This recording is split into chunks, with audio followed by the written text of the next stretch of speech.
Hello and welcome. If this is your first time here, I'm Ipsha.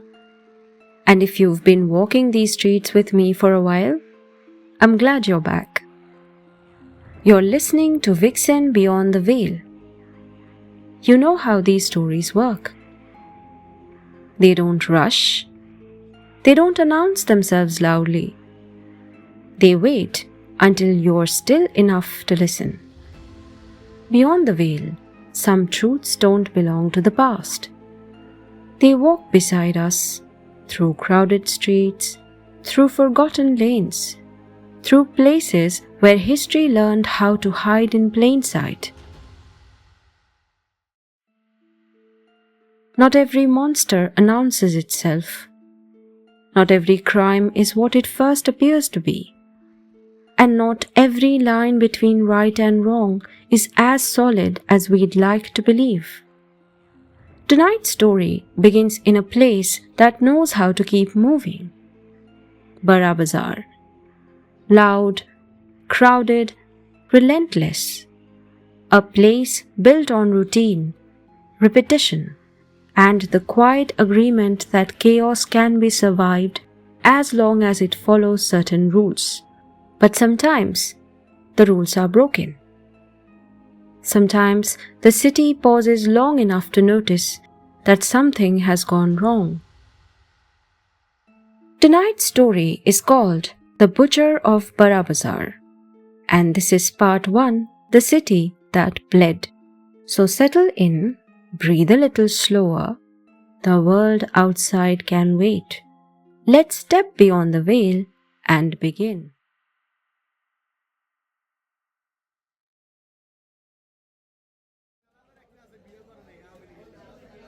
On most days, Burrabazar woke before the sun had finished deciding whether it wanted to rise at all, shaking itself awake with the clatter of metal shutters,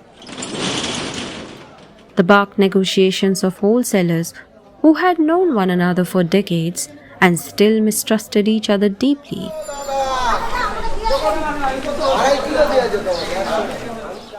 And the steady, unstoppable movement of bodies through lanes that were far too narrow for the ambitions they carried. It was a place that thrived on routine, on repetition, on the quiet understanding that chaos, when properly managed, could look a lot like order. That morning had begun like any other. Carts piled high with fabric rolls crawled past corners they had scraped for years. Shopkeepers drank their first chai standing up because sitting down felt indulgent, and the air smelled of dust, ink, old cloth, and impatience. Burrabazar was loud, crowded, and alive in the way only places built on relentless commerce ever were. And for Arin Mukherjee, this was not an exotic location or a curious beat. It was simply part of his geography, folded neatly into the rhythm of his life. He lived close enough to hear the market wake up if he opened his windows at dawn, in a dilapidated flat that leaned slightly to the left and smelled faintly of damp walls and reheated food, chosen not for comfort but for rent that didn't argue back. Arin had been in and out of Burrabazar more times than he could count, sometimes chasing stories that never made it past his editor's desk, sometimes running errands, sometimes just walking through because the place reminded him, uncomfortably, that history did not always move on. It layered itself and learned to wear new clothes. Which was why the stillness stopped him. The lane near the wholesale spice go-down should have been buzzing by now, but instead it held a pocket of silence that felt wrong in the way silence always does when it arrives uninvited. People stood too far apart, conversations had dropped into murmurs, and a small knot of constables hovered near a corner, as though guarding something they didn't quite want to look at directly. Arin slowed instinctively. Arin Mukherjee!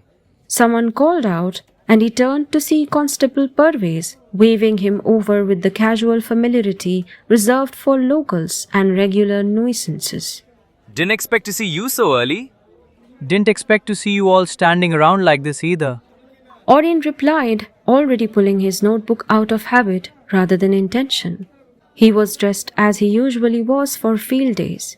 Light blue shirt, sleeves rolled up, trousers that had survived too many monsoons, and scuffed shoes that knew Burrabazar's stones better than most people did. His hair refused to behave no matter how carefully he combed it, and his face bore the permanent look of someone who had slept poorly but thought deeply. Parvez lowered his voice. Body. He said, glancing back over his shoulder, his usual easy grin nowhere to be found. Bad one. The kind that doesn't make sense. That single word shifted the air. Arin followed his gaze and saw the shape on the ground, partially obscured by stacked wooden crates and strips of police tape that looked absurdly fragile against the weight of what they were trying and failing to contain. The body lay twisted at an angle that made the narrow lane itself seem complicit. One arm bent unnaturally beneath the torso, the other stretched outward as if it had reached for help and found only stone. And the blood beneath had not splashed or scattered as one might expect, but had darkened the uneven pavement slowly, deliberately, soaking into the grooves and cracks as though the ground had been given time to drink it in.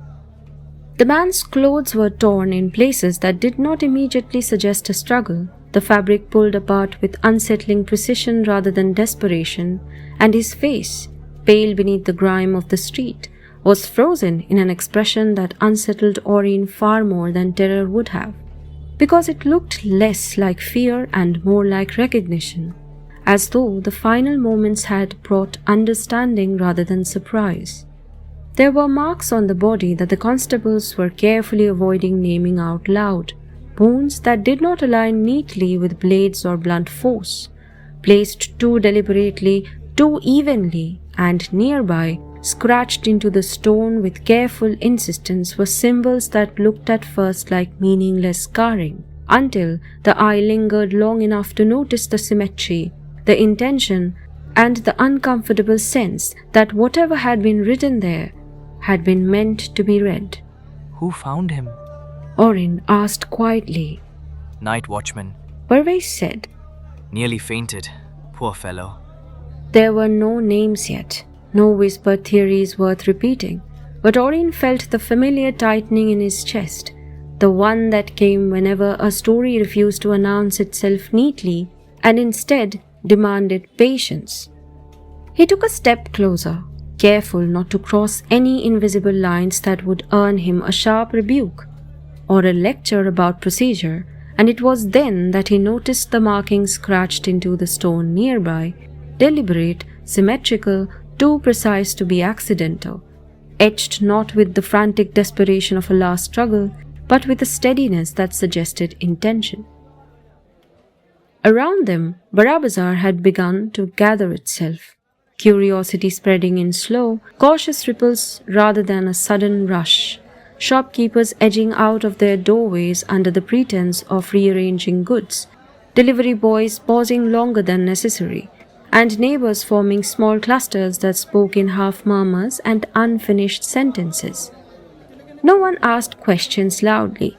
This part of the city knew better than to demand answers from things that were still deciding whether they wished to be understood at all. A man sat slumped against the far wall, a paper cup of water trembling slightly in his hands, his clothes dusty and his eyes fixed on a point just beyond the body, as though whatever he had seen refused to remain in the present. A constable hovered nearby, offering reassurances that did not seem to land, and though the man nodded when spoken to, his expression remained haunted in a way that suggested the shock had passed and left something far more permanent behind. Witness? Parvez muttered beside Arin, having followed him closer despite knowing better, his voice stripped of its earlier casualness. He hasn't said much since he gained consciousness. As the crowd thickened, the constables responded with practiced efficiency, stretching the cordon wider, redirecting foot traffic with firm gestures, and gently but insistently breaking up groups that lingered too long, their presence forming a barrier between the body and the city that did not quite succeed in keeping the unease contained. Someone whispered a name that might have belonged to the victim, or might simply have been an attempt to make sense of what lay on the ground, but it was swallowed quickly by the general hush, leaving behind only the sense that Burrabazar was holding its breath. Arin watched it all with the quiet absorption of someone who had learned to read spaces as carefully as words, noting the way fear expressed itself differently here, not as panic, but as restraint, and felt beneath the professional instinct to observe and record, the uncomfortable certainty that this was not a scene that would resolve itself cleanly by morning. Looks like trouble. Parvez added, leaning in with the air of someone who enjoyed speculation a little too much. They've sent someone new. Big shot transfer. Who? Arin asked. Before Parvez could answer properly, a voice cut through the murmurs with practiced authority. Constable Parvez, It said, calm but unmistakably sharp. if you have time to gossip, you have time to secure the perimeter. Parvez straightened instantly. Yes, ma'am. Arin turned then, following the direction of Parvez's sudden attention, and found himself looking at the woman who had spoken. She stood just outside the cordon, posture relaxed but unmistakably controlled, surveying the scene with an expression that suggested she had already catalogued everything worth seeing and was now working through what it all meant. She was dressed immaculately, despite the dust and the early hour. Her uniform crisp, her hair pulled back into a style that allowed no distractions, and her presence seemed to reorganize the space around her without effort. This was not a woman who demanded attention. She expected competence and made it very uncomfortable for anyone who failed to provide it. She noticed Arin's scrutiny almost immediately. And you are? She asked, her eyes flicking briefly to the notebook in his hand before returning to his face, assessing rather than accusing. Arin Mukherjee. He replied automatically, holding the notebook a little higher than necessary. Press. Her expression did not change, but something in her gaze sharpened. Of course you are. I live nearby. Arin added, not quite sure why he felt the need to justify his presence. I'm familiar with the area and with most of the people who work nights here. That's so. She said, one eyebrow lifting by a fraction. Then you'll know that familiarity doesn't grant access. I wasn't asking for access. Arin said evenly, surprising himself with how steady his voice sounded. Just trying to understand what happened. She studied him for a moment longer, eyes flicking briefly past him to the body, then back again, as though weighing whether curiosity like his was a liability or a resource. Understanding comes after evidence. She said finally. Speculation makes messes. I don't like messes. Neither do I. Arin replied, unable to stop himself. But sometimes, the mess tells you what the clean version leaves out. For the first time, something like interest crossed her face. Not approval, but acknowledgement. Careful, She said. that way of thinking gets people into trouble. She turned away then, issuing crisp instructions to the surrounding constables, and the scene shifted subtly under her direction.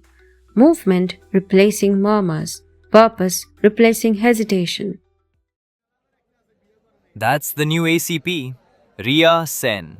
Parvez muttered under his breath as he moved away. Transferred in last week. Sharp as a blade. Don't let the calm fool you. Arin watched her for a moment longer than was polite, curiosity sharpening into something else, because there was a steadiness to her that suggested she did not scare easily, and Burrabazar was very good at testing such assumptions.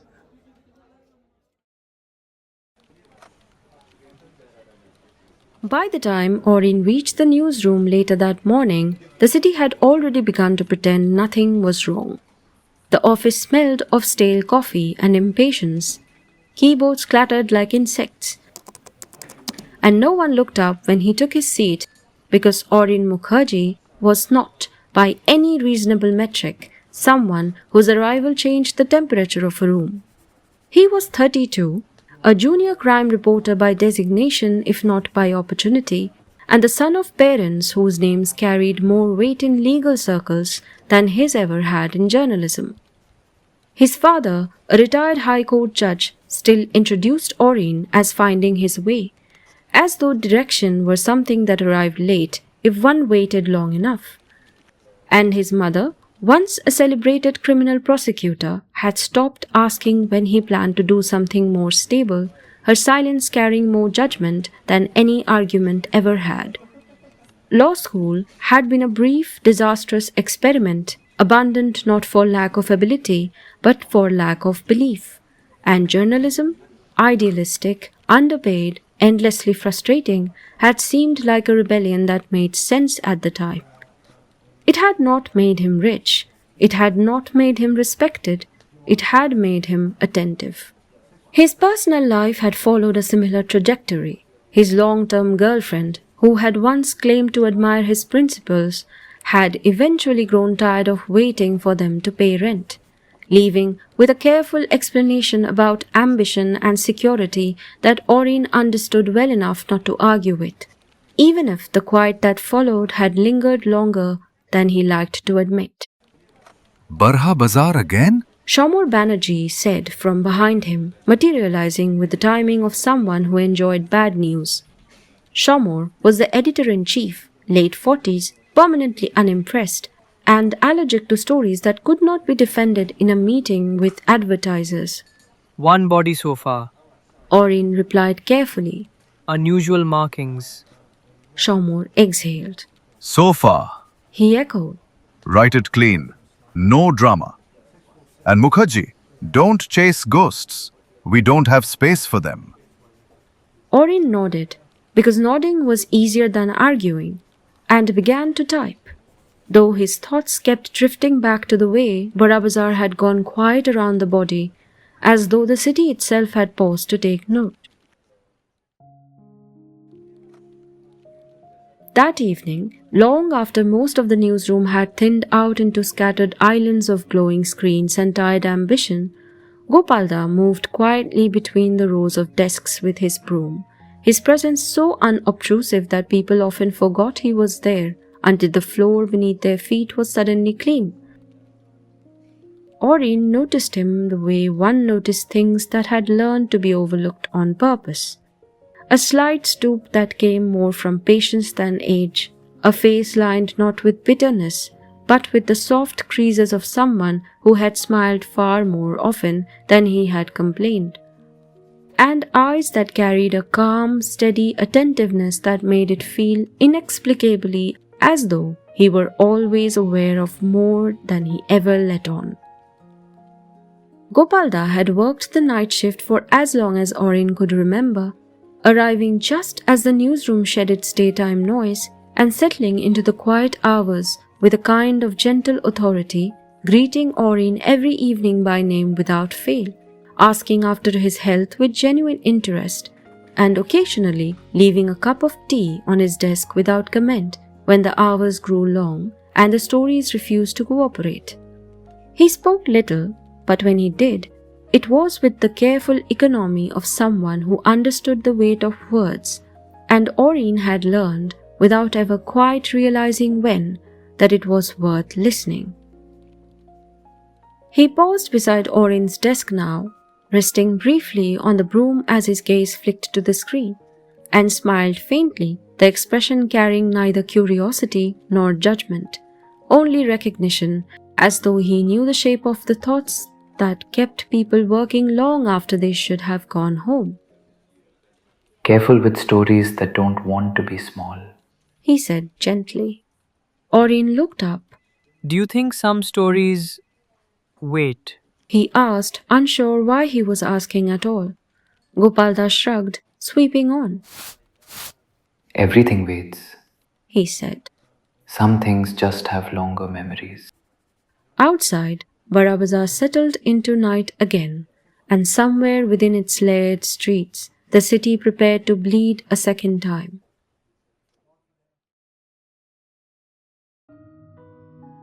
And that's where we'll pause for tonight.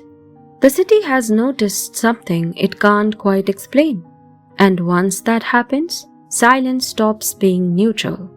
A body has been found, a line has been crossed, and someone is already watching to see what happens next. This story isn't finished. If you felt drawn into this story, you can support the channel by liking, sharing, and subscribing. It helps these tales reach the listeners who might already sense that there's more happening around them than meets the eye. The Butcher of Burrabazar will continue in part 2.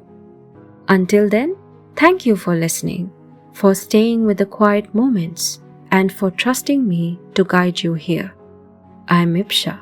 This was Vixen Beyond the Veil. Take care of yourself, and when you're ready, you can step back into the world.